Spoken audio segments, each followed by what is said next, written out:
किसी ने क्या खूब कहा है कि भरोसा ऊपर वाले पर है तो जो लिखा है तकदीर में वही पाओगे, मगर भरोसा अगर खुद पर है तो वो वही लिखेगा जो आप चाहेंगे। नमस्कार दोस्तों, मेरा नाम प्रेम प्रकाश पांडे है। आज अपने चैनल पर नई मोटिवेशनल स्टोरी के साथ आया हूं, जिसका शीर्षक है भगवान पर भरोसा। तो चलिए, चैनल को सब्सक्राइब नहीं किया, सब्सक्राइब कर लीजिए और हम नई मोटिवेशनल स्टोरी को सुनते हैं। एक बार की बात है, शाम का समय था। जंगल में काली घटाएं छाई हुई थी। काली घटाओं के कारण जंगल में बिजली गिर गई थी और जंगल में आग लग गई थी। उस जंगल में एक सुनहरे बालों की बहुत सुंदर हिरणी रहती थी। वह शाम को एक नदी किनारे पानी पीने के लिए आई। उस समय उसने नदी के अंदर अपनी चिंता भरी परछाई देखी। उसके चेहरे पर चिंता दिख रही थी, क्योंकि जंगल की आग में उसका घर जल चुका था और उसे अपने बच्चों को जन्म देना था। वह हिरणी 3 महीने से प्रेग्नेंट थी और उसे प्रसूति का दर्द भी होने लगा था। तभी उस हिरणी ने सोचा कि वह अपने बच्चों को जन्म इस नदी के किनारे ही कहीं अच्छी जगह पर दे दे। अचानक से हिरणी को नदी के किनारे झाड़ियों में से कुछ आहट सुनाई दी। तभी उसने अपनी तिरछी नजर से उस झाड़ियों की ओर देखा तो उसे एक परछाई दिखाई दी। उस झाड़ियों में एक शिकारी शिकार करने के लिए अपनी बंदूक में गोलियां भर रहा था। वह उस हिरणी का शिकार करने की सोच रहा था। हिरणी पहले से ही बहुत घबराई हुई थी और उस शिकारी को देखकर और घबरा गई। हिरणी ने मन ही मन में वहां से धीरे से भागने की सोची। जैसे ही वह भागने लगी तो उसने अपने सामने अपनी मौत को खड़े हुए देखा। उसके सामने एक खूंखार शेर खड़ा था। वह शेर भी उस हिरणी को अपना शिकार बनाने की सोच रहा था।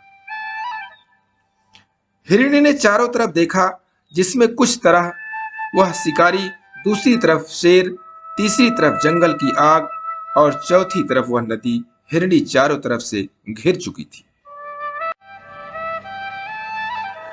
उसने मन ही मन सोचा, इस नदी को पार करना उसके बस की बात नहीं है। पीछे जंगल की आग है, एक तरफ शिकारी उसका शिकार करेगा और एक तरफ शेर उसे अपना भोजन बनाएगा। हिरणी ने बहुत सोचा अपनी जान बचाने के लिए, लेकिन कोई रास्ता नहीं मिला। फिर हिरणी ने मन ही मन सोचा कि मरना तो है ही, तो डरना किस बात से, मौत चारों तरफ है, अब तो शान से मरेंगे। मानो उस हिरणी का दिमाग सटक गया था। ऐसा सोचकर हिरणी सीना तान कर शिकारी के सामने खड़ी हो गई और आंखें बंद करके भगवान से इस जीवन के लिए शुक्रिया करने लगी और जीवन दान मांगने लगी। तभी शिकारी अपनी बंदूक में गोलियां भर चुका था और वह बंदूक को हिरणी की तरफ करके कंधे पर बंदूक रखकर हिरणी को निशाना बना ही रहा था कि एक अजीब सी घटना वहां घटी। जंगल की आग से एक चिंगारी उछली और वह चिंगारी शिकारी की आंख पर आ लगी। वह शिकारी अंधा हो गया। शिकारी का निशाना हिरणी की ओर से चूक गया और शेर की ओर घूम गया। शेर वहीं पर घायल हो गया और वहीं गिर गया। बिजली की गर्जना के साथ वहां पर बूंदों के रूप में बारिश होने शुरू हो गई। बारिश होने से मौसम बहुत ही सुहाना हो गया और जंगल में लगी आग भी बारिश के कारण बंद हो गई। इस सुहावने मौसम में हिरणी ने 3 बच्चों को जन्म दिया। दोस्तों, इस कहानी से हमें शिक्षा मिलती है कि अपने जीवन में परेशानियों से पीछे नहीं हटना चाहिए। समस्या तो हमारे जीवन में आएगी, उसका मुकाबला करना चाहिए, न कि उससे डरना चाहिए। खुलकर समस्याओं का सामना करें और भगवान पर भरोसा करें। भगवान सबका भला ही करता है। दोस्तों, जब भी जिंदगी में बुरा वक्त या परिस्थिति आए, जहां पर आपको लगे कि आप क्या करें, उस समय भगवान पर विश्वास रखकर अपना कर्म करें। सब अच्छा होगा, विश्वास बहुत बड़ी चीज होती है। विश्वास है तो दुनिया में हर चीज संभव है।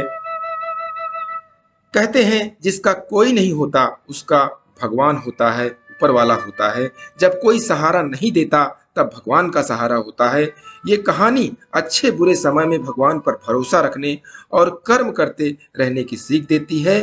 तो दोस्तों, अगली कहानी तक के लिए छोटों से मिले प्यार और बड़ों से मिले आशीर्वाद और भगवान के सहारे के साथ मैं यही कहना चाहूंगा कि काम तो सभी करते हैं, पर काम करो कुछ ऐसा कि उदाहरण बन जाए। दोस्तों, स्टोरी अच्छी लगी तो लाइक कर दीजिए। अगर कोई कमेंट्स है तो कमेंट्स कर दीजिए, और अभी तक चैनल को सब्सक्राइब नहीं किया सब्सक्राइब कर लीजिए। और नई नई मोटिवेशनल स्टोरी की नोटिफिकेशन के लिए जो आपके पास आती रहे उसके लिए प्रेस बेल आइकन।